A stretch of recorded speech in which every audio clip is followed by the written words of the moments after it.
Hello, everyone.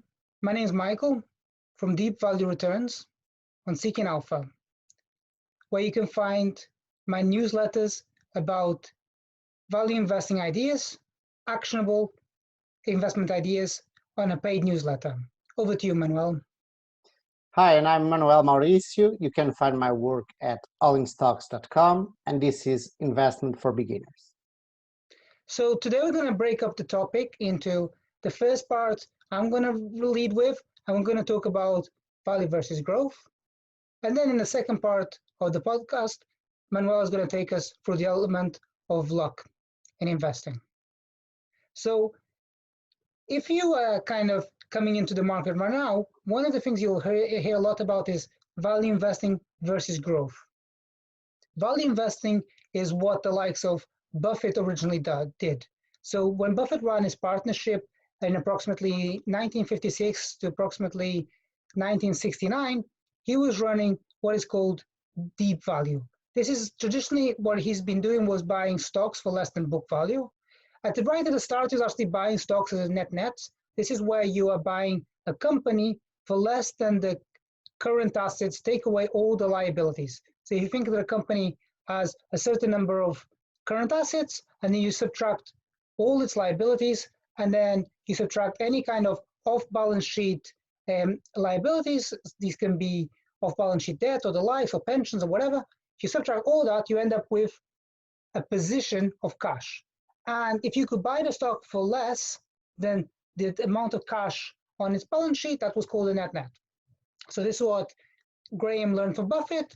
And if we're 100% honest, I think that Buffett was quite a good student. I think he plays down this role, but I think that he was kind of coming from the Ben Graham school. But I think he was quite developed already. He always plays this role of that he just kind of adopted what Graham told him. But I think he was kind of good enough on his own.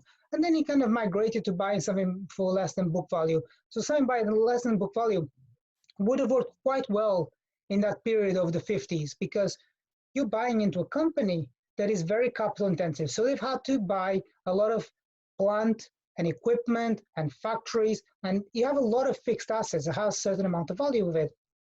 Even after you've depreciated that asset, you still have some worth. If you think about, let's say, Tesla. Tesla makes a new factory in somewhere in America, and that has some value, costs a lot to kind of get up and running.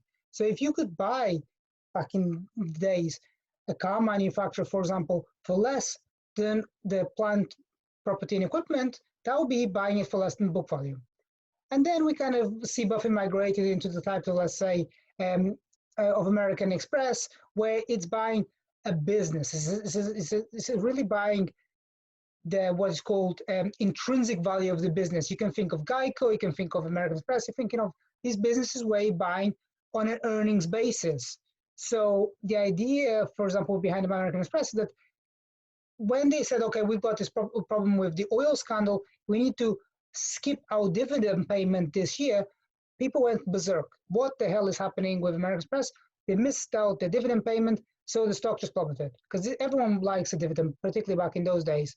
And everyone's kind of uncertain. And in this moment of uncertainty, I don't know the story quite well enough to remember, but essentially, I think that Buffett took a holding in the position and became one of the large shareholders. He actually went to court to say that what American Express was doing was actually quite reasonable in missing out the dividend payment, making whole all the parties associated with the oil scandal, and Buffett was able to buy this business, not so much as a value business, as a growth business, as a business that was able to grow into the future. So then you fast forward into the likes of Coca-Cola coming into about I think it was 1986 or something like that, around about that time, and he's buying Coca-Cola at a cheap valuation. Well, let me rephrase. Interest rates were quite high. So at the time, he was buying Coca-Cola, if memory serves me correctly, at approximately 16 times earnings. Now, this might not sound so cheap, particularly if you look at Coca-Cola nowadays, but if you think about Coca-Cola as one of the strongest durable enterprises of its time, it would be like buying something akin to buying, let's say, Microsoft at 16 times earnings. Remember, as interest rates go up, then the price that you want to pay for stocks goes down, and vice versa. That's why right now, when interest rates raise a fin, you're kind of having to pay really crazy multiples, because if the interest rate acts as gravity, the more interest rates go up, the stock price goes down. So you see this transition of Buffett over time from going from net to book value to growth stocks in the kind of Coca-Cola business. And then, you fast forward to approximately 2016, and you see the likes of, let's say, Buffett buying something like an intangible business such as Apple. So you see this migration of Buffett over time. Buffett's ability to adapt, and this is one of the things that people don't really talk so much about Buffett, but it's his ability to be really determined in one way. Okay, this is the way to go it. If you remember back in the 90s, like, I'm not going to touch any technology business. I'm going to touch any technology business. And then you fast forward into the decades of 2010s, and you see him buying IBM, and you see him buying the likes of Apple. So it's this ability to say no, and then get to the right at the end and say, actually, no, this is the right way to go, and then go all the way around. And he's got other portfolio, other stocks in the Berkshire portfolio. I know it's not particularly to his, but there are some minor ones as well that they have a technology tilt to it.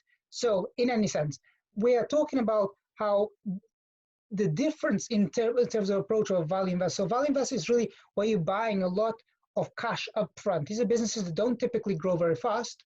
So you think of businesses that quite kind of boring businesses. They're kind of growing at approximately, say, 2 to 5% on the top line, but they're very free cash flow generative. So with that extra free cash flow, they're repurchasing their shares. So on the bottom line, you can have a business that kind of, although it's only growing approximately 2 to 5%, on the bottom line, you're getting a business that's growing approximately 20%. So I can think of two examples here that fall into this category.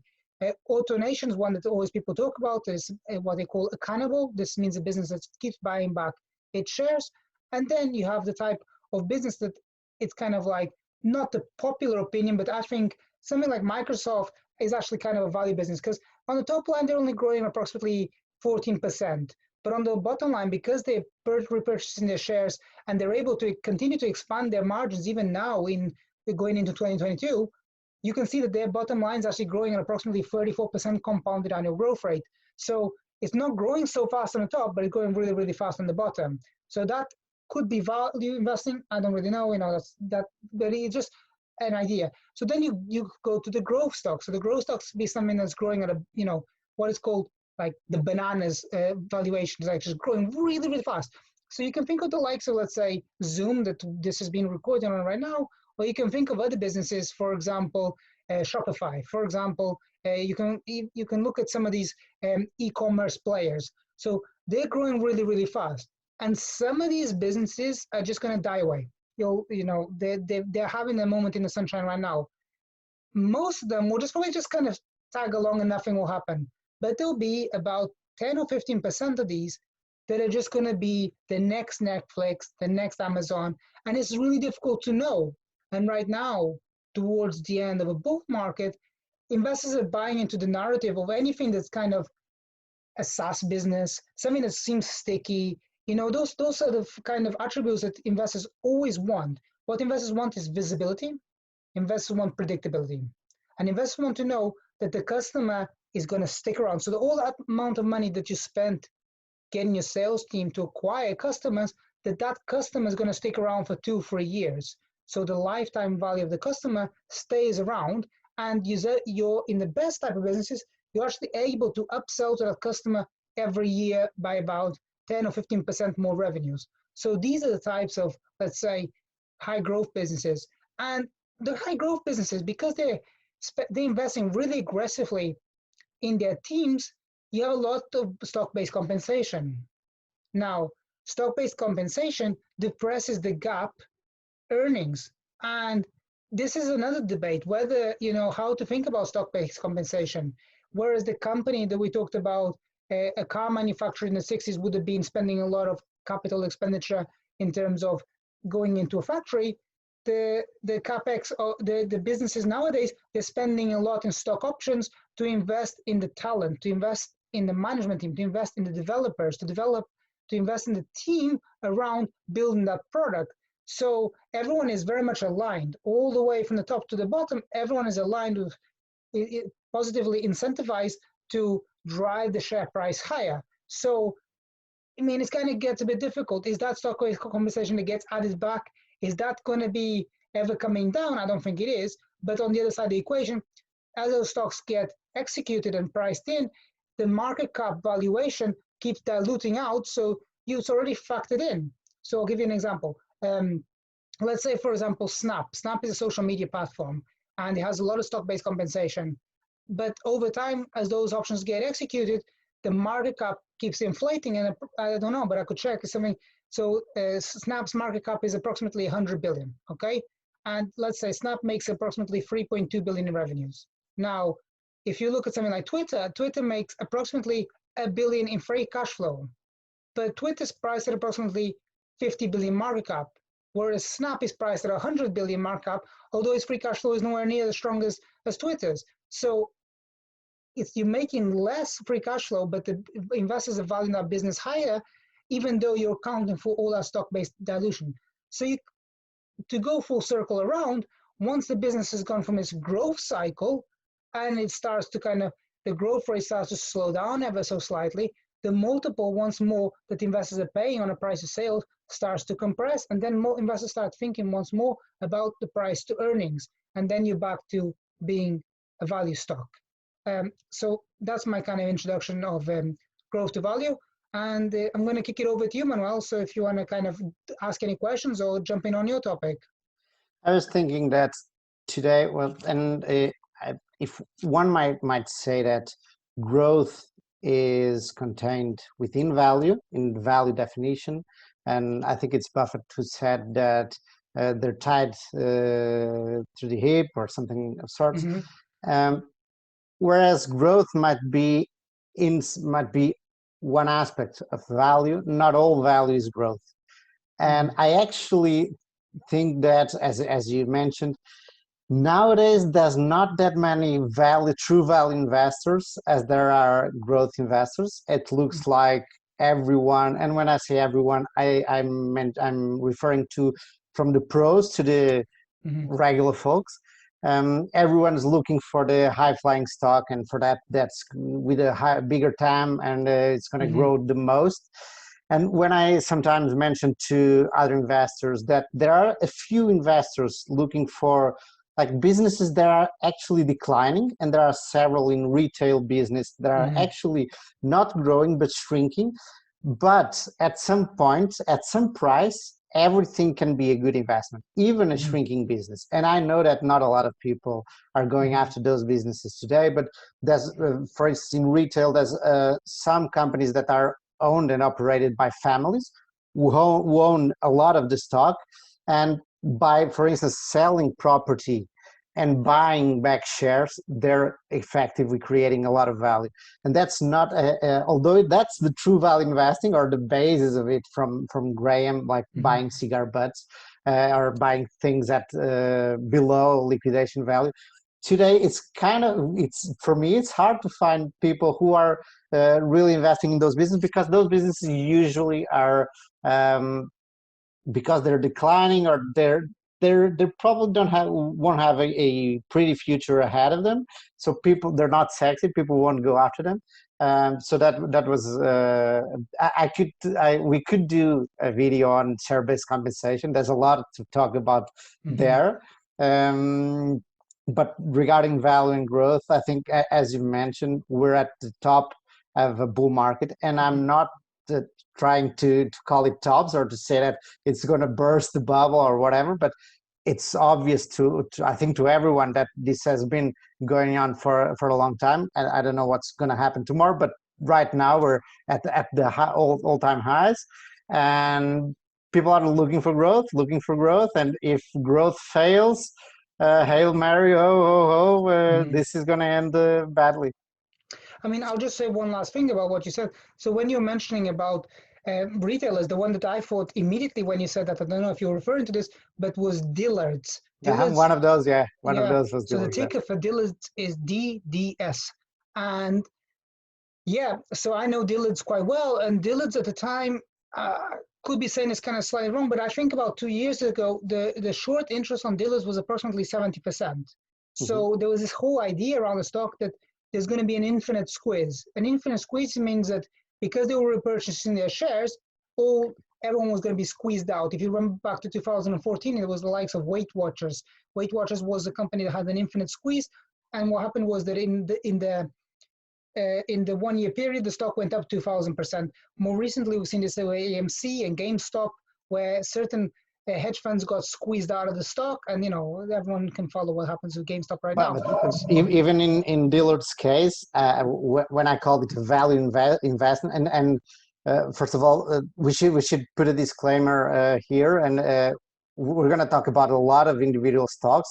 Because I like it or because Michael likes it doesn't mean that doesn't make it a good investment or a recommendation. So always do your own work. But let's say that Dillard's is a value play.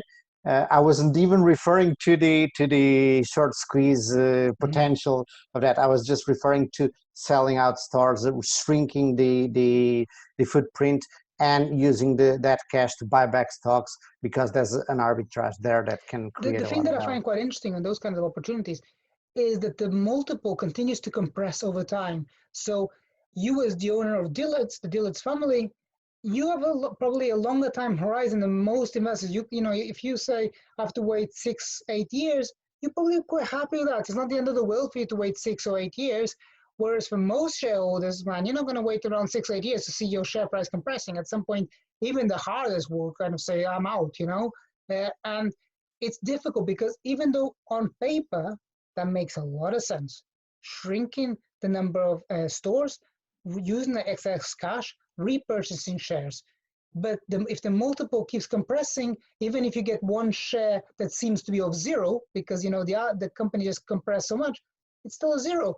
But at some point, you'll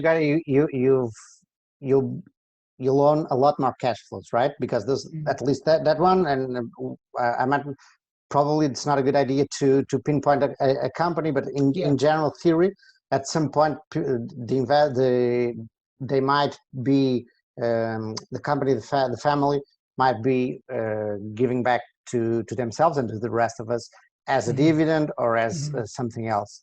So it's like Graham used to say, although he wasn't that this is arguable, but you got to look at it as a business, as you own the business, and you got to, of course, be really conscious, or at least believe in the family or in the operators, that they will do the right thing at the end. So if they own a lot of it, they might do a buyout at the wrong time for small investors. But if they don't, and you believe them, as you could believe in growth or any other factor, not everyone has the stomach for it, as you said, to see your share price going down for a long time. But at some point, you got to believe it. Yes. It also is a lot easier when the share price, like in a company, if it's doing that strategy and the share price is not falling, that's also quite nice. Okay, so I'll kick it over to you. So your topic. Today I'm talking about the role of luck in investment. And by the way, if you just going back to Dillard's, if you look at the stock price, it's a 10-bagger from last year, from 1 year ago exactly. Crazy, so. Isn't it? I mean, maybe the short squeeze is happening. I mean, I don't follow it that closely. I just that pays for itself. And after that, any mistake, I mean, even if it falls 50%, the person's doing still really, really well. Going back now to the role of luck versus whatever. I've been reading the book by. Well, now the name doesn't come to mind, but it's the Thinking in Bets. By Annie Duke. That's it. She was a professional poker player. What's it called? What's the name of the book? Thinking in Bets. Okay. I'm loving it. If you haven't read it yet, I strongly would recommend. Cool. And there's a lot of stuff inside the book, but one of the things that made sense to me is to separate process from outcome. And there's a really interesting story that she mentions on the book, right at the beginning of the book, which is I think it's an American football company, no, team. But the same example, I'll give it in soccer, because it happened, the same thing happened just this Euro Cup, when England went against Italy in the final. There were penalty kicks, and Italy won, and England didn't win, lost. And the coach, the English coach, chose 2 or 3 players that were on the bench. They were not playing, to go and strike the penalty kicks, and they failed, and England lost the Euro Cup. And the coach felt a lot of heat. The media, everyone was yelling at him. Was saying, "How could you do this? These guys weren't even playing. They were not hot, etc., etc." You can imagine. But the guy, what he did was, he was informed by a lot of practice. During practice, he put everyone striking penalty kicks, and these guys were the statistically best players to do it. So he used his approach, his process, his method, and he went and did that. The outcome wasn't the best one, but the process was the best one. And Annie Duke talks about this, because and she compares life to a poker game rather than a chess game, because there's a lot of luck and randomness involved in life, and in soccer, and in investing, of course. That's where I'm going with this. And you can only guarantee that you do your part, and then at some point free yourself from the outcome, because there's a lot that, especially if you're thinking of a lot of growth coming ahead, no one knows what tomorrow will be like. So this guy, his name is Southgate, the coach, what he did was, he stuck to his process. And if he had played 100 of those games, of those finals against Italy, he would likely, and we don't know this, but he would likely have that small advantage, that statistical small advantage, that would allow him to win more games against Italy. But there's no guarantee that in one example, one game, he would win the game. So I can see a lot of things here that we can talk about, and I'm sure we're going to be talking about a lot of these in future episodes. One of them is the fear of going against the crowd, and clearly this coach doesn't fear going against the traditional ideas, which is, that guy is hot, those players are hot, they're all highly motivated, they've been playing for an hour and a half, they should be the ones kicking. So he wasn't afraid of making a fool of himself, or being different, having different ideas. And then we cannot judge and I've mentioned this, the quality of an isolated decision by its outcome, okay? And one of the worst or the most difficult things in investing is the long feedback loop. Whereas in a game of chess, poker, whatever, you have a feedback, you receive feedback in an instant, in 1 minute, 1 hour, 1 day. When we make an investment decision, our feedback loop, we will only have the feedback sometimes years after. Well, we're going to have some feedback along the way, of course, a lot of noise along the way. But a lot of times we're going to have the feedback after a lot of years, a very, very long time. And this is what makes it the investing activity, what some might call the biggest game in life. The ultimate game is, it's not easy. If it were, we would all be millionaires. So how can we get better at it, and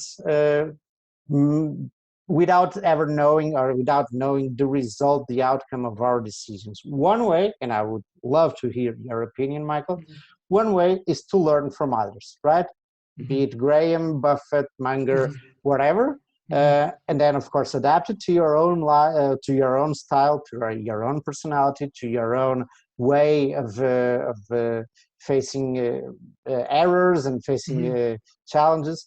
So one of these ways is learning, is standing on the shoulders of giants, learning process, and not being highly or too much cognizant of the outcome. For me, I like when I make an investment decision to be directionally correct. So that company, if I'm investing in a company for growth, let's say, I want that the outcome is the narrowest possible, that company, I want to know that the company will grow in 5 years time, it will grow revenue, it will grow profits, and that will translate into a higher share price or into a higher dividend or whatever else that I'm looking for.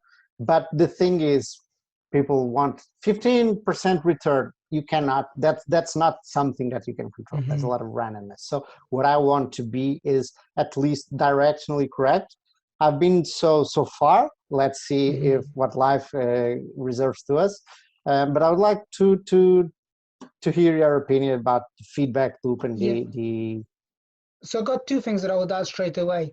In my mind, I'm thinking the first thing is that learning from the giants has a problem. The problem is that it's in their market environment, and what worked in their strategy doesn't really work. And this, for too long, I was kind of following the Buffett school of thought until COVID came around and everything that was cheap plummeted. And the first things that bounced back were the growth stocks, and the cheap value stocks are still very much trading cheaply. So you go for your first crisis and you kind of reassess if you're intelligent enough, and you reassess. And okay, so I was like, that's out. From now on, I just kind of write what I think and I go with my own thing. The second biggest mistake that I found is that we are human beings and we are too prone to build up a story in hindsight. Let's say you invest in Zoom. Zoom goes up. You're like, yes, this works, buying the craziest valuation, irrespective of anything else works. So I will keep doing. I'm going to keep going into different investments. And we built up that story because of the element of luck. Yes, there was a pandemic and happened to be that Microsoft Teams wasn't as successful as kind of getting up and going. Zoom kind of, it's not that amazing, the technology. It's okay, but I mean, it's easy to use. Yes, I get it. But it's not that they come up with something totally new, Happens to be that it worked. But so we build up a story in hindsight. So going about following the mentors or following, it's too easy for our brains to build up a story of why that worked and to use that same process to the next opportunity. And it's much more humble, but actually pays a bigger reward to say, hey, I kind of was a bit lucky here and that worked, and take 1 or 2 pointers of why it did work, but you only really start to learn from your mistakes. Because when it works, it worked. So what?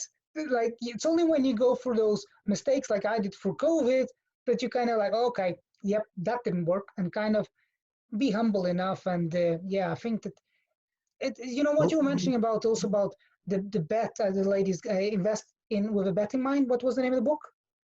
In the Thinking in Bets. Thinking in Bets.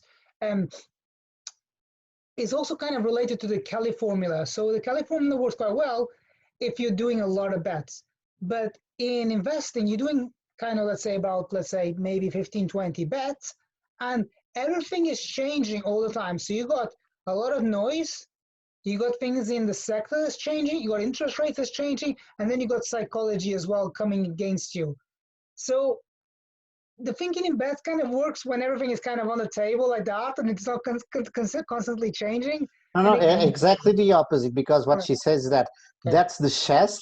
That's like comparing life to chess, and she says that life is much more like poker because there's a lot of other things that you can control. There's the other cards, there's the other players, there's how the other players react to your way of playing, how you react to their way of playing. There's a lot of things, but the thing is, and you mentioned, which is, we only make 10, 12, 20, whatever decisions in a period of time, be it 1 year, 10 years, a lifetime, depending on your strategy.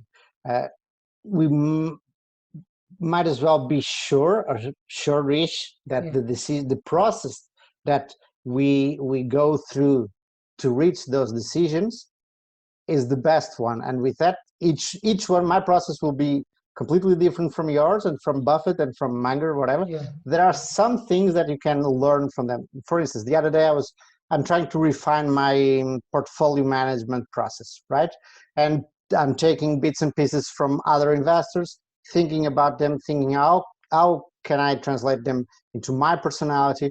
One of the things is I want my largest positions, and I'm not trying to take the conversation to portfolio management, but just to give you an example. I want one of my or most of my largest positions, the ones where I can't lose, or the chances of losing money are way lower than the other ones. Okay, so and this is a risk management. I didn't come up with it. I've taken it from several other investors, and then I tweak it to my style. But this is like a risk management thing, because throughout my life as an investor, I've got too energized or hopeful of companies that the range of outcomes was too wide, and I was thinking, no, this is going to be the outcome, and it wasn't so. So I want my biggest bets to be the have the shortest or the narrowest set of outcomes possible, and the ones where I can lose the minimum. So this is one way that I've and then there's a lot of stuff going around here. I'm still doing it. I'm still refining this process, but it's one way of picking people's processes and putting it, applying them to my own reality. I'm not saying that I'm going to copy their investment style. I'm just learning from them, thinking, can I apply this? Am I good at this? Am I good at, for instance, in a crash, am I good at shifting from selling my less undervalued companies and buying the more undervalued companies? I've noticed that I'm not good at that. So I will probably don't do it. So I'm going to try to incorporate that in my process and write it down. So when it happens, the next crash, I will have something written, and I will obviously be able to deviate sometimes, but I will have something written for when I'm scared, from when I'm not thinking straight. I will read what I've wrote when I've decided when I was thinking straight, and I will likely, I hope, follow the path that I've outlined when I was thinking straight. I'll just add one little thing. So within the element of the role of luck that you mentioned, I'm thinking, for example, not sure if you read Market Wizards. There's 4 series of Market Wizards. I don't remember the German guy's, the author's name, but he says the greatest thing that a trader can do is to reverse a position, and then if you're going short, to say I was wrong and then go long. So I don't do that. But when you said about being able to sell out of something that is kind of down and undervalued to buy something that's even more undervalued, in my mind, this is something that I've become quite good at. Being able to walk away, crystallize a 30%, a 40% loss, say, okay, like, yeah, it is down, but I don't need to make that money back the same way that I lost it, just to walk away from that, cash in the 40, 50% loss, deploy it elsewhere. This ability to change my mind and to embrace that loss, because if you read Daniel Kahneman, it shows that we suffer as human beings much more from something being lost and taken away from us than the win. An example you can think of, if you won a tube and you lost £5, you'd be like, flipping out, I lost £5. If you found £5, you wouldn't even bat an eyelid. Yeah. You'd be like, yeah, whatever. Michael, that raises other questions, and that's a superpower, admitting I'm wrong or I can see things pretty rationally. But that raises other questions, which are, for instance, the other stock that you're buying. For me, when I own a stock, I've studied, researched it a lot. I've spent a lot of hours, many hours researching it, talking to the company, etc. The other stock, I may own it already, so I will know it. But if I'm buying a new stock, I probably won't be knowledgeable, as knowledgeable about that other stock, that new stock, as I was with the first. So there's also that. Absolutely. The grass is always so much greener on the other side, right? So it's the new investment always more jazzy, right? It's always the one you're down on, like, okay, it's down 40, 50%. You know why it's down. There's no excuse here. There's no question marks on why it's down, but you know it. At least it's out on the surface, right? And the new stock is still not out on the surface. So you still got to learn that lesson. I think that's good. I think we kind of can wrap up here. And yeah, I hope to see you guys next week. Yeah. Bye, Michael. Bye.